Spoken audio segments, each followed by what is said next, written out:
Do you guys remember Rango?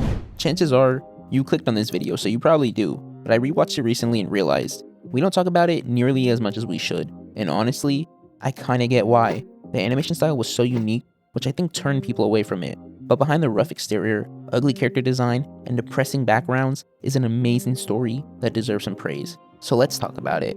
Rango came out in 2011 and was probably the best animated film we got that year. I don't know if you would put Kung Fu Panda 2 ahead of it, but personally, I have Rango. Our main character is a pet chameleon, who doesn't really have a purpose or an identity. He's kind of just drifting through life, or as he puts it, my character's undefined? Which is kind of in his nature because he's a chameleon. He doesn't have his own personality, he just blends into his surroundings. I wouldn't say he's boring though, unlike those people who have never had to struggle in life and haven't really developed a good personality. They're always kind of bland. When I was young, I was definitely on the heavier side, so I always try to be funnier so the girls in my class would like me, but it didn't work at all. But I'm thankful that I went through that because it shaped me into who I am. Rango, on the other hand, is literally thrown into his character development. He's launched from his tank onto the highway in the middle of the desert. But who leaves their back window open like this when all their stuff is in the trunk? It's literally asking for something to fly out. Once he comes to a stop, we quickly see how hot it is and the need for water. We also meet this terrifying run-over armadillo, who's actually voiced by Doc Ock. Hello, Peter. He's really the catalyst for this whole story. He caused the tank to fly out and he sent Rango on his way to the town of Dirt. He's lit though because 20 seconds later, he's back to normal. Either he's the universe's version of God, or Rango is hallucinating. We need a film theory episode on this, honestly. Okay, I know people think this movie looks ugly, but I just love the scenery shots, and the design of the backgrounds and characters, oof. On his way to the city, we come across a frog who tries to help protect Rango from the hawk looming above, and he's just trying to be a nice guy until this lizard gets him killed. It just goes to show you, no good deed goes unpunished. He was even willing to let him kiss his sister. I let you kiss my sister! But oh well, shouldn't have stopped to laugh. That night, Rango goes to sleep in this pipe and has some crazy dreams, and in one of them, he's drowning. But when he wakes up, he's actually drowning. I hate when that happens. Not the drowning part, but waking up and realizing the sick beat you were dancing to in your dreams is actually your alarm, and you overslept for half an hour and now you're late for class. As he tries to scoop up any of the water remaining from the pipe, he looks up to see a gun pointed in his face, and this Amish-looking lizard looking down at him. She wants to know why he's dumping water in the desert, but when she hears him talk and sees how he acts, she realizes that he's not from around here. Beans, the lizard girl, also has this weird defense mechanism where she just freezes up, but she's honestly really nice and takes him into town. Well, not all the way. She drops him off at the edge of town because she's too embarrassed to be seen with him. But honestly, I can relate because why is he dressed like Quagmire from Family Guy? But seriously, if I had a weird kid, I don't know if I could be seen with them in the carpool line. Rango gets into town and immediately he tries to blend in, just mimicking those around him. He walks into the saloon and everybody can tell he's not from around there. One of the men asks him what his name is and he looks down at his bottle and sees the name Rango. It's kinda sad that up to this point, he's never had a name. But this is where the theater kid in him comes out. He starts going on and on about how he's the toughest son of a gun out there, and he's got everyone on the edge of their seats. Meanwhile, at the same time, in the town bank, Beans is trying to get more credit because she can't afford her farm, but the bank doesn't have enough water to give out. They're 6 days away from being completely out of it, and when Beans tells the bank manager about water being dumped in the desert, he laughs at her. But honestly, the town's economy is so stupid. It's just based on water. So what happens when it rains? Is everyone just like a millionaire?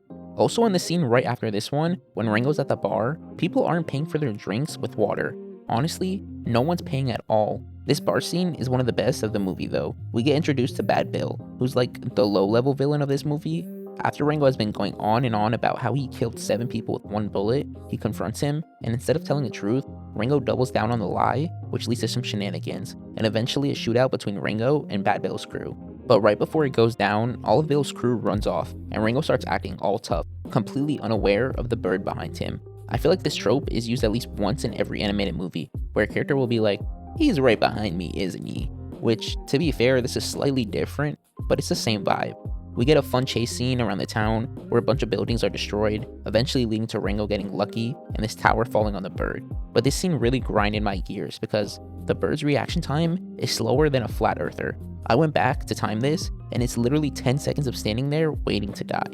At least they made up for it with the next scene, because when all the townspeople come out to see what happened, one of them is like, "Hey doc, is it dead?" And it turns out the doctor is the drunk guy from the bar, and he checks the bird's pulse from its foot. The townspeople are so impressed with Rango, they're like, "You need to meet the mayor. He's gonna want to know about this."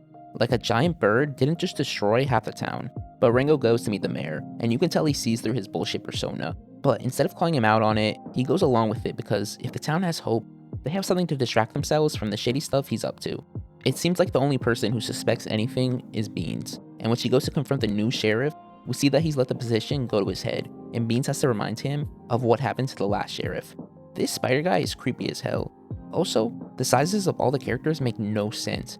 A spider, a fox, a rabbit, and lizard are all the same size, but a bird is literally giant compared to them. I don't know, maybe I'm just being nitpicky.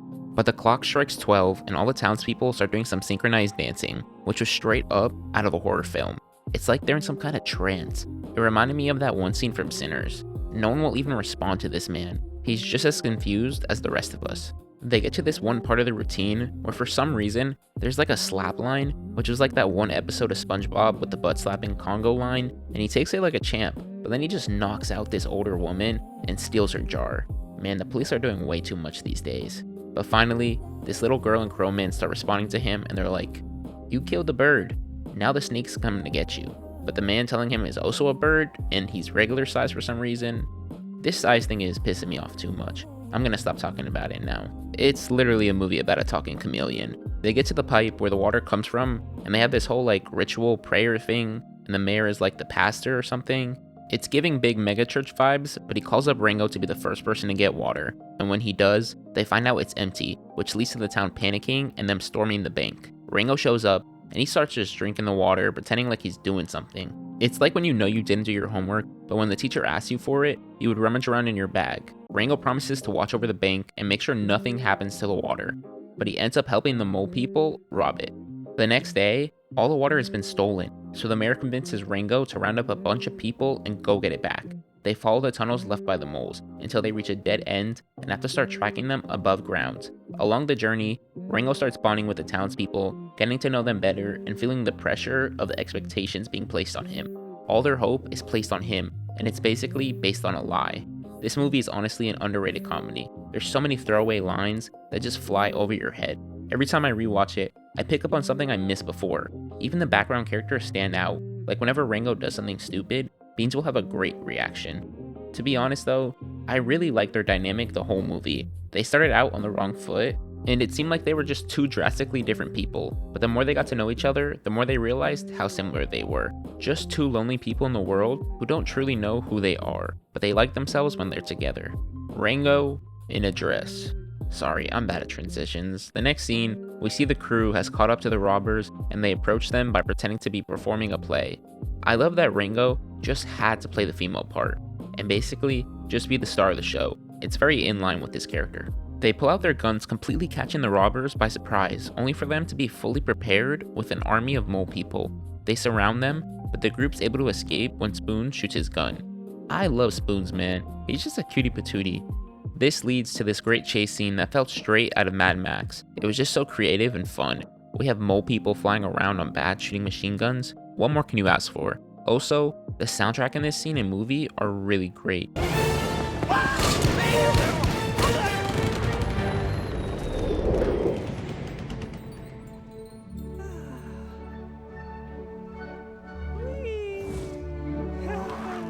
But it's to be expected, honestly, because Hans Zimmer was the composer, and he's basically the LeBron James of film scores. But eventually, the chase comes to an end, and when the carriage flips over, we can see that the jug is empty. One of the robbers says that they didn't actually rob the bank, and that they found the empty jug in the desert. But Rango still takes the 3 bank robbers back to dirt because he thinks they're responsible for the murder of the bank manager. Once they're back in dirt, you see the poor townspeople just absolutely crushed to see that their water isn't back, and Rango's facade is slowly being ripped apart. But he goes to see the mayor, where he basically accuses him of being behind everything. The mayor doesn't like this. He made him sheriff because he thought it would take eyes off of him, but Rango's actually taking the position seriously. Did you guys have safety patrol or hall monitors when you were in elementary school? If you don't know what that is, it's basically when the school creates a program where students can volunteer to keep the school safe. Most of the time, the kids in my school who did it were really chill, and they didn't really do shit. They would just walk around with their stupid vests on, but every now and then, there would be a kid who actually took it seriously and did their jobs. Like, they would be snitching on people and getting them in trouble. I don't know why, but Rango taking his job seriously just reminded me of that. Rango goes back to the jailhouse when all of a sudden a mob is formed, and they want the mole people hung. He tries to restore order and restore some hope to the town, but he's interrupted by Rattlesnake Jake, who has the sickest character design of any animated character I have ever seen. Like seriously, I can't think of anyone who looks cooler. Let me know down in the comments if you can think of another character. But Jake exposes Rango in front of the whole town, getting him to admit that he's been lying about everything. He literally gives him a gun and points it at his head, telling him to shoot, but Rango just isn't that guy. Negative 100 aura for that, honestly.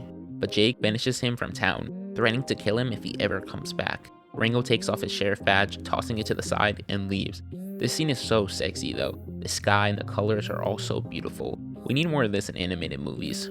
Rango goes back to the place where his journey started, and he crosses over to the other side. I thought the other side was like a metaphor for death, and he was basically killing himself, but I have no idea what's supposed to be real and what's not.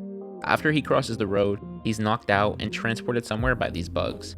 He wakes up and sees the spirit of the West, who gives him some words of wisdom, and then heads out on his golf cart. The way this was shot, I thought he was about to get run over, but after he leaves, we see the armadillo from earlier. He tells him how the valley used to be covered in water a long time ago, and all the cactuses start walking to the water. He follows them to a pipe where he sees that the water has been shut off.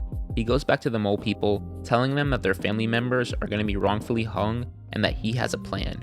Meanwhile, Beans is being forced to sell her ranch to the mayor, but she refuses to do so, sticking to her principles. Rattlesnake Jake starts squeezing the life out of her, and just as her soul is leaving her body, Rango announces that he's back.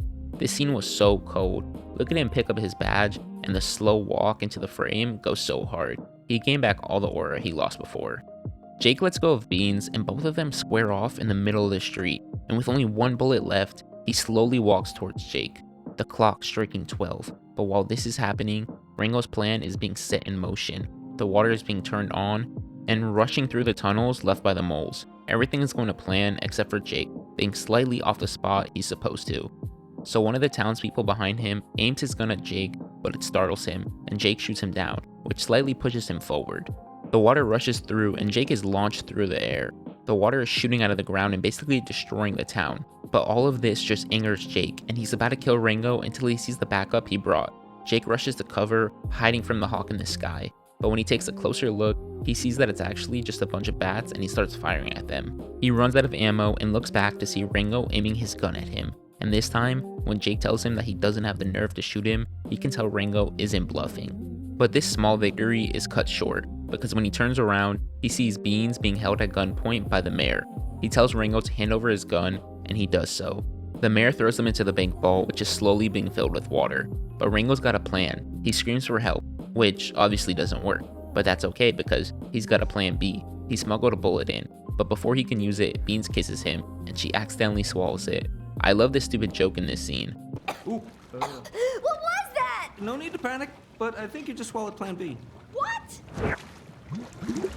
But while Beans and Rango drown, the mayor turns on Jake, telling him the future has no need for gunslingers anymore, and he takes Rango's gun and shoots, only for him to see that the gun is empty. At the same time, Rango's making that Plan B work overtime, and he humps the bullet out of Beans. It hits the glass and cracks open the vault, flooding the bank. The mayor ends up on his back and tries to negotiate with Rango, but he gives him up to Jake, who takes him away. I'm a big nerd for some good foreshadowing, and earlier in the movie, when the mayor tells his goons to call in Rattlesnake Jake, one of the goons is like, "Are you sure? He won't leave without taking a life." And the mayor says, "Do it," which makes the mayor's death the result of his own greed, which was super satisfying and a good end to his story. Also, remember how I said earlier that their economy was stupid? It's proved in this last scene where the chicken with the arrow in his eye tries to buy something, and this girl's like, Water ain't money, money is money. But hopefully, you guys enjoyed the video. This was one of my favorite animated movies, and I've probably watched it like 10 times. Plus another 3 while making this video, so if you haven't seen it, definitely give it a watch. And if you like this video, please leave a like and subscribe. It helps me make more of these. Bye, have a beautiful time.